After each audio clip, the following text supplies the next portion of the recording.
Hey guys, welcome back to Colin's Garage. Today we're going to be reading The Berenstain Bears in the Messy Room, written and illustrated by Stan and Jan Berenstain.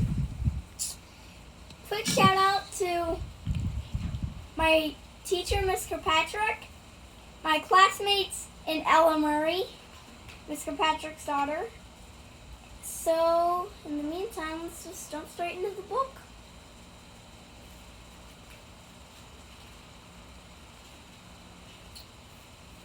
The Berenstain Bears in the Messy Room.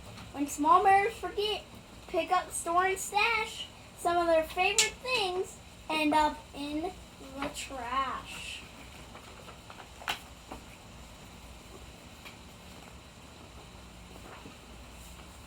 From the outside, the bear's tree house, which stood beside a sunny dirt road deep in bear country, looked very neat and well kept. Flower beds sparkled with red, yellow, and blue tulips. The woodwork was freshly painted and in good repair. The grass was cut and the vegetable patch was properly weeded. Even the bird's nest that perched on one of the treehouse branches was well trimmed.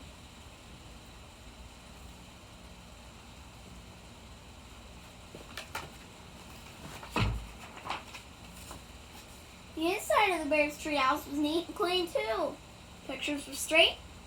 Piano was dusted. The kitchen was spick and span, and even the basement was neat and clean. And if you think it's easy to keep a treehouse basement neat and clean, well, you've never tried to do it.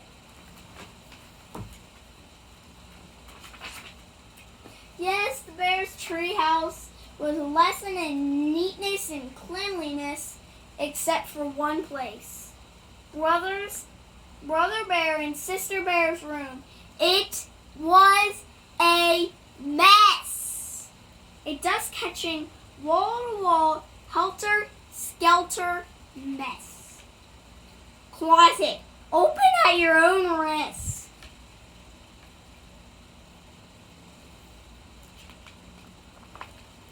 A half-done jigsaw puzzle gathered in one corner of the room.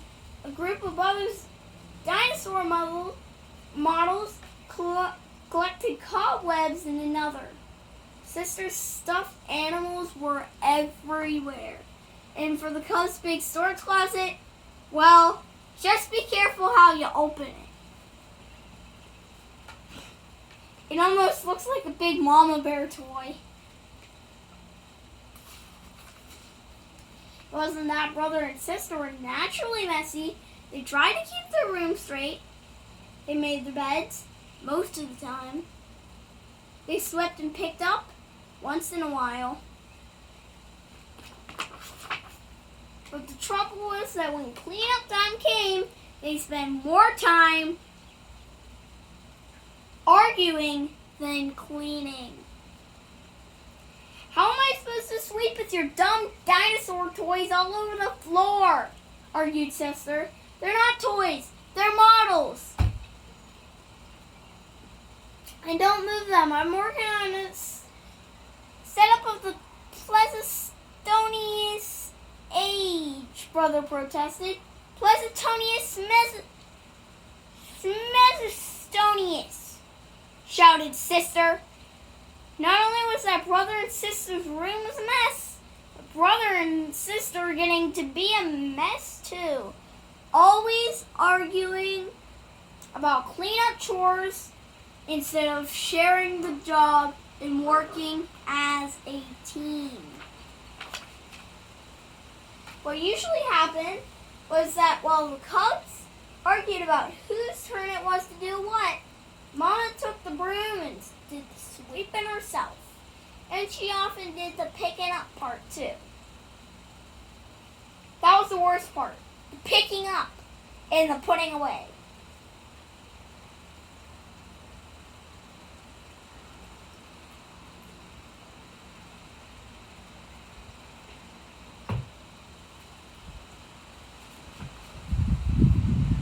Well, the mess just seemed to build up, until one day, it was because Mama's back was a little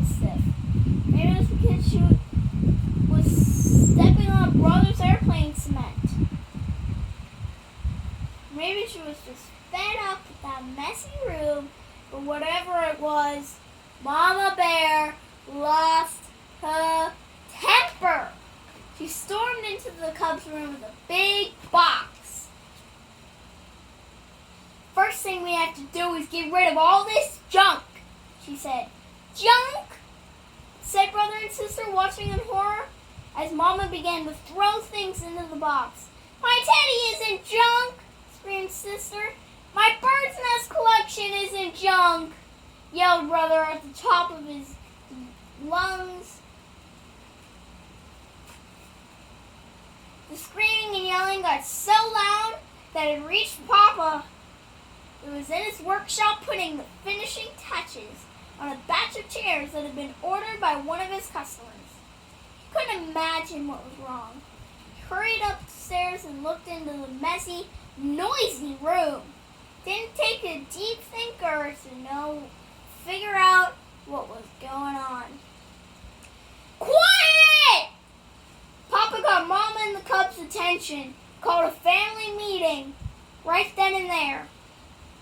Now the mess is really built up in this room, he said. In fact, it's the worst case of messy buildup I've ever seen. And it isn't fair, he continued. It isn't fair to your mama and me, because we have a lot of other things to take care of. It isn't fair to you, because you really can't have fun or relax in a room that's such a terrible mess. But Mama's putting all my things into that box, even my teddy, cried sister. And mine things too, cried brother. Then Papa got an idea. A box. Yes, he said. Better yet, a lot of different kinds of boxes. A big toy box for large toys. I can make one for you in my shop. And some smaller boxes for you and for your collections and models. And how about one of those boards with holes and pegs to hang things on? Asked sister. A pegboard, said Papa. Great idea. All this room needs is a little organization. A little organization and a few rules, added Mama. Rules about more sweeping, and less arguing, and not leaving things to gather dust and cobwebs. Papa set to work making a fine big toy box and a large pegboard, while the cubs and Mama sorted out toys, books, games, and puzzles and put them into boxes that fit neatly into the closet. Every box was clearly labeled.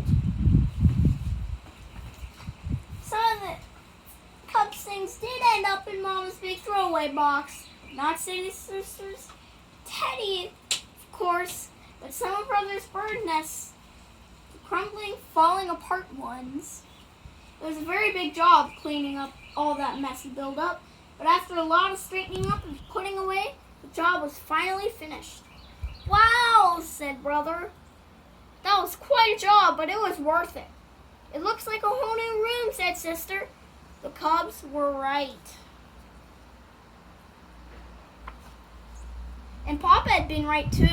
It was so much more enjoyable to live in a neat, clean, well-organized room, and it was much more relaxing. It wasn't as exciting to open the big storage closet now, but it was a lot more practical and a lot more fun. The end. Hope you enjoyed today's episode on Colin's Garage. Hope to see you next time. Stay safe, everybody. Subscribe down below if you haven't already. I don't want to see any red subscribe buttons. I want to see those ones gray. Comment down below and make sure to drop a like on the video. See you next time. Colin's Garage. Peace out.